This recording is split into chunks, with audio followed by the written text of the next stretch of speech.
Hi, I'm Dawn, and welcome to Designs by Gaddis, the ultimate destination for home decor enthusiasts who want to create beautiful spaces without breaking the bank. I'm here to inspire you to unleash your creativity and transform your home into a haven that you love to live in.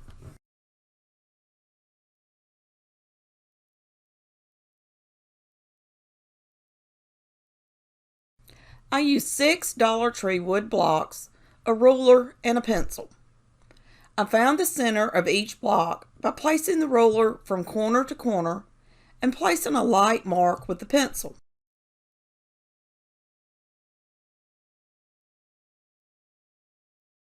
Once all six blocks were marked, I used my drill and a large drill bit to drill a hole through each of the blocks. I placed a scrap piece of wood under the block so my drill bit wouldn't drill into my desk.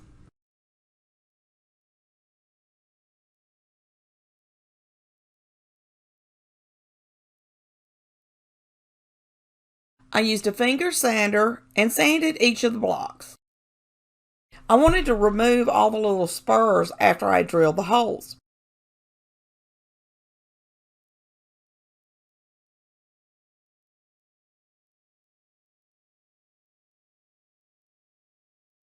I painted each of the blocks with Waverly ink chalk paint.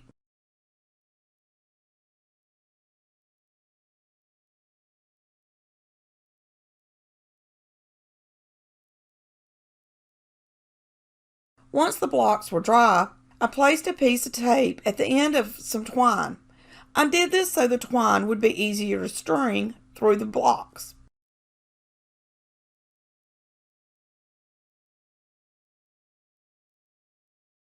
I began by stringing one 25mm bead onto the twine, then a block 2mm beads,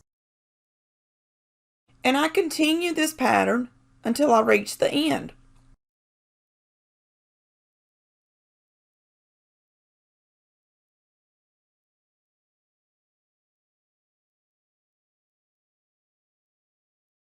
I tied the ends of the twine so the beads and blocks would stay on, leaving a little space so the twine could move.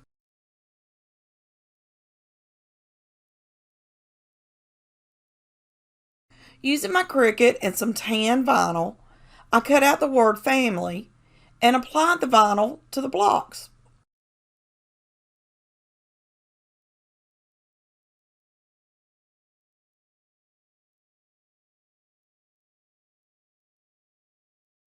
I applied a layer of satin Mod Podge to the blocks to seal and protect them.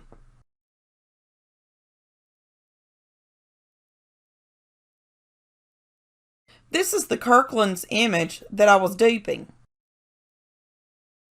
And this is mine. I think it turned out perfect, and it cost me $6 compared to $25. And who doesn't like to save money?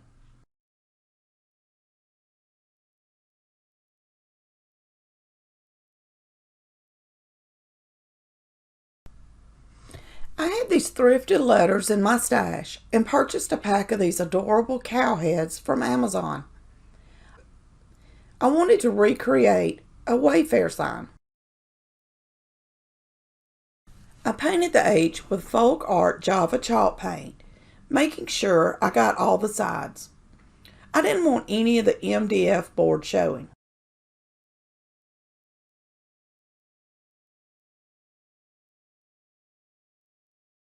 I moved the H out of the way to let it dry and painted both the E and the cow with Waverly white chalk paint.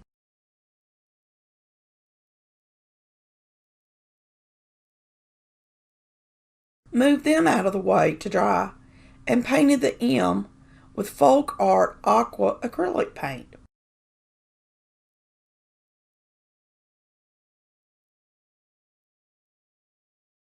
I wanted to give the letters a little more character, so I dry brushed the H with Waverly white, the E and the cow with folk art Java, and finally the M with folk art Java.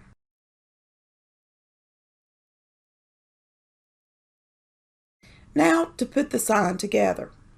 I used craft sticks and cut them down so they wouldn't be seen. I hot glued them to hold the letters together.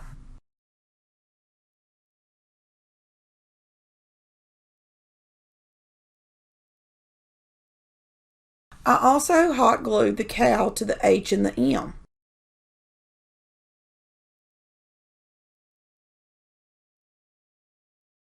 I was hoping the sign would stand on its own, but it just wasn't wide enough. So I hot glued a couple of tumbling tower blocks on the back.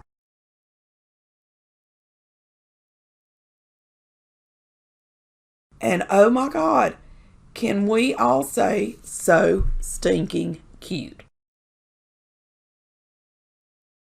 The Wayfair home sign is on sale for $53. Mine didn't cost me a thing since everything I used was already in my stash. In my opinion, free beats $53. And honestly, I think mine is so much cuter. Let me know what you think in the comments.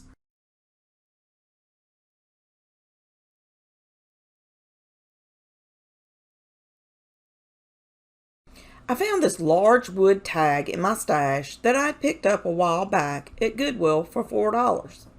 It was adorable just the way it was, but like always, I wanted to give it my touch and create something beautiful. I knew I wanted to reuse the rope, so I untied and removed it. I gave the sign 2 coats of Waverly mineral chalk paint.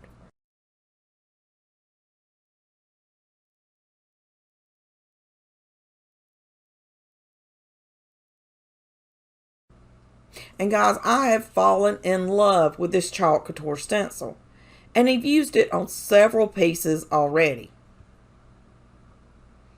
I used the stencil and folk art design cream to apply the pattern to the tag. At first, I was going to add a cute phrase, but when I saw how amazing this turned out, I decided not to. I love applying stencils to projects. I find it so relaxing. And this folk art stencil cream is amazing. It goes on perfectly.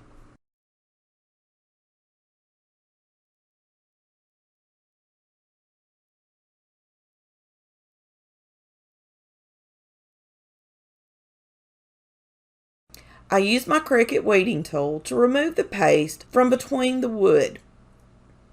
I wanted the lines to be as crisp as possible.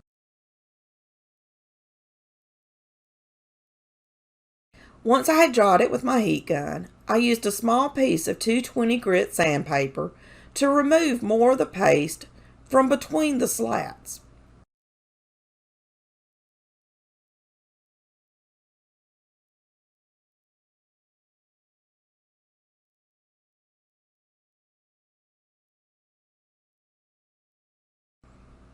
After everything was cleaned up, I applied a layer of Jolie finishing wax to protect and seal the tag.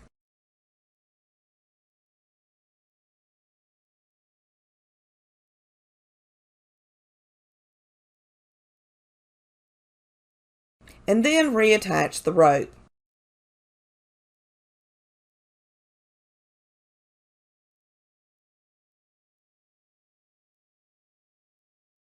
This oversized tag turned out so stinking cute.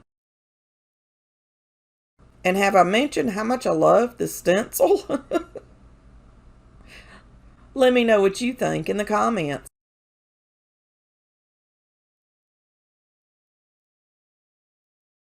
Not lying, I have to say I simply love how this DIY turned out.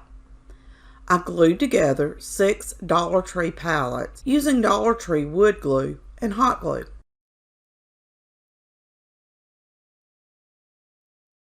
I used the wood glue for a permanent hold and the hot glue for an immediate hold.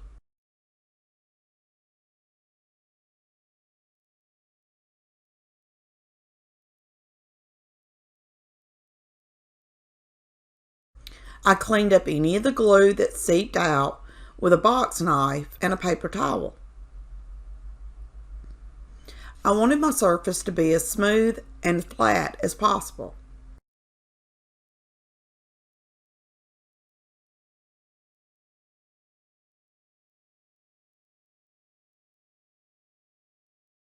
I stained the entire palette with a gel stain. I picked this jar of gel stain up a while back at Ollie's for $4. At $4, I figured I'd give it a try. I've never used gel stain before, but I have to say I love this stuff. It doesn't have the smelly smells that regular stain has, and it comes in a variety of colors. I made sure I got the stain between the cracks in the palette also. And as you can see, this is an extremely messy process. So I would suggest wearing gloves and also placing something under your piece before staining it so you don't get stain all over your work surface.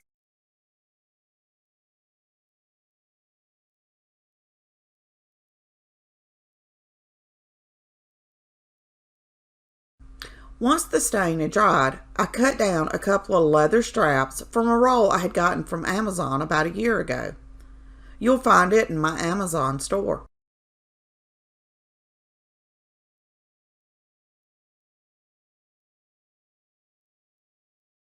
I'm so glad I decided to go through my stash. I am finding all kinds of amazing things I had forgotten I had. And I'm making room for more stuff. I stapled the straps to the palette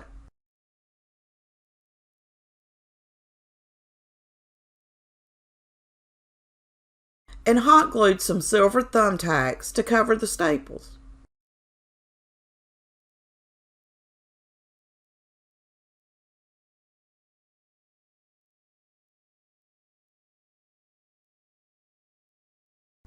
Next, I hot glued some of these square beads to the bottom.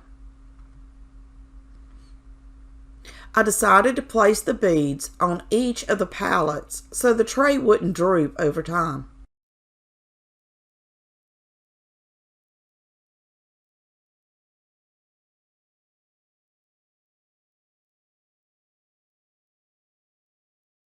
And just look at how adorable.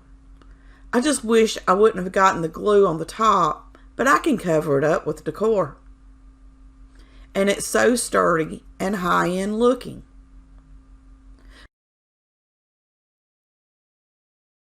Let me know what you think in the comments below.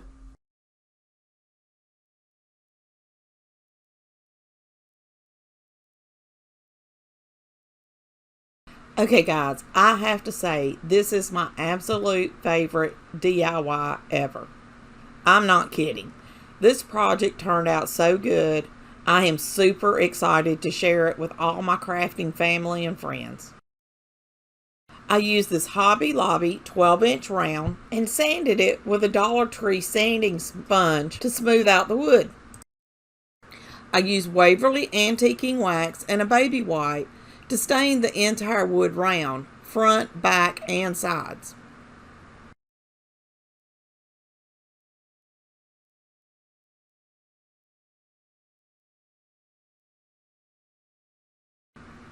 I used a paintbrush in areas that the baby white didn't fill in. While the antiquing wax dried, I used my Cricut to cut out a stencil of a file I got from Design Bundles. You'll find links in the description for the products I used to create this. I used Oracle 813 masking film for the stencil. After applying the stencil to the wood, I used a thin layer of Mod Podge and a Mod Podge brush to seal the stencil. I have never had luck with stencils at all.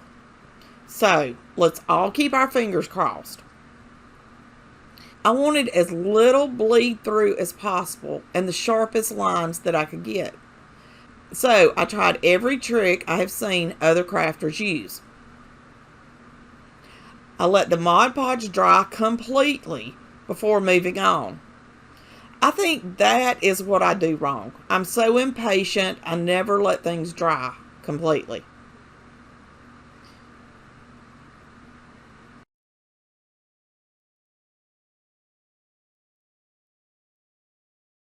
I used some Folk Art Pearl White metallic acrylic paint to apply to the stencil.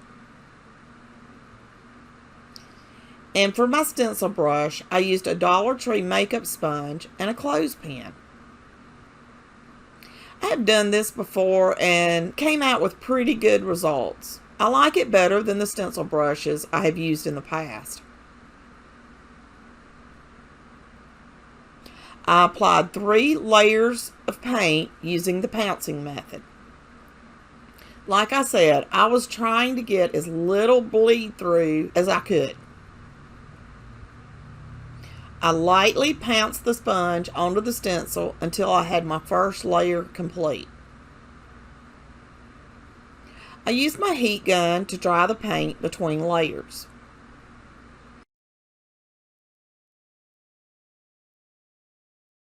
Once the first layer was dry, I did the pouncing with the sponge again and dried it with my heat gun.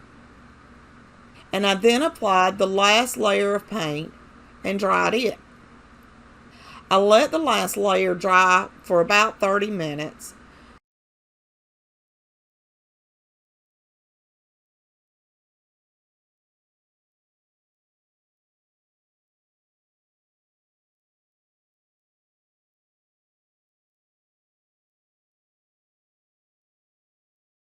So let's keep our fingers crossed that this works.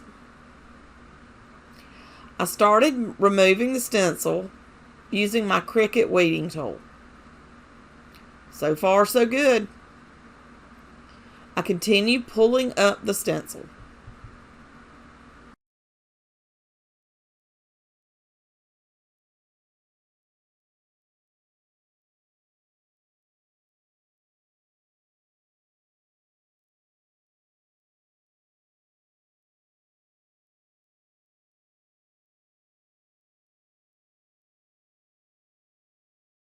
It turned out perfect. I did have a couple of bleed through areas, but they were so small they are barely noticeable. I was just really inspecting it to see. I really wanted to protect my work, so I used the hard coat Mod Podge over the entire top. I applied 5 coats, sanded with some 240 grit sandpaper between the coats, and dried it between coats with my hot air gun. I let the last coat dry completely on its own.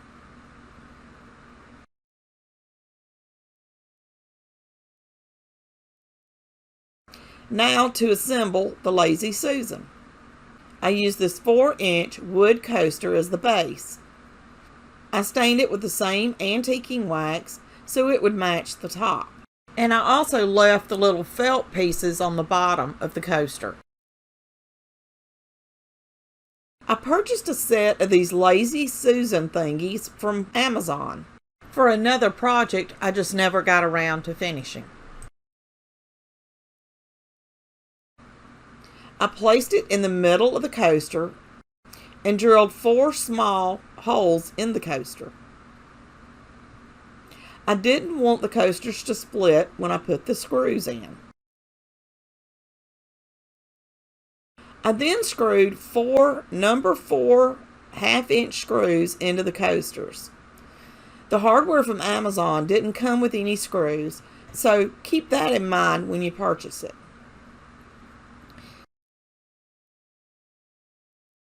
Now that the bottom was ready, it was time to attach it to the top piece. I turned the top over so the bottom was facing me. I placed the bottom part on and found the center of the round by measuring from the edge of the hardware to the outside of the round until all 4 sides were the same distance. I screwed in pilot holes and then attached 4 more screws.